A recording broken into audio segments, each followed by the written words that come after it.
situations in which a person could find themselves in. So the first one is where he finds himself surrounded with favors of Allah, like those of goodness of health, living and wealth. So here is where we find yourself surrounded with the favors of Allah. Maybe we have good health, our living conditions are good, our wealth, our pockets are not complaining. It's not January throughout the whole year. And then it is advised that in this case, one should praise Allah by saying Alhamdulillah.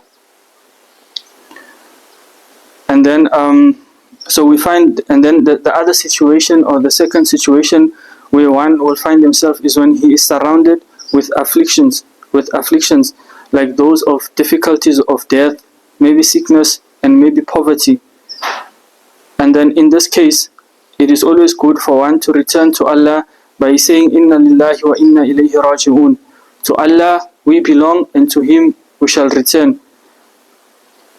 So now this one is a very difficult case, because in some cases we find that when we are surrounded with goodness, at most times we also tend to forget Allah, and we think that no, it's my doings. I'm the one who went to university.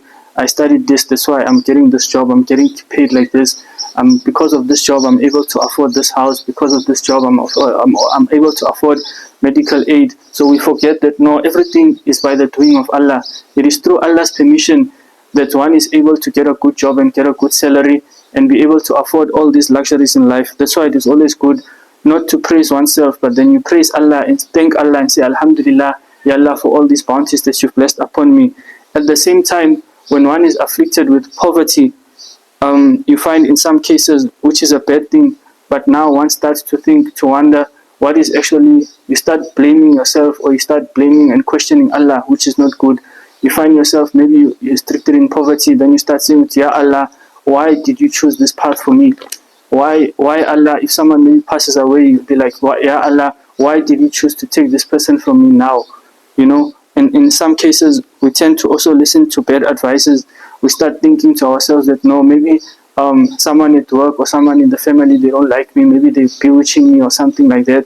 And then we start saying that no, you must go consult with this person, maybe you must slaughter with this purpose. But no, it is recommended that we should always remember Allah and accept that it's a test of Allah, and hence accept the test that Allah is giving us and say that Inna lillahi wa inna ilayhi raji'un. To Allah do we belong, and to whom we shall return.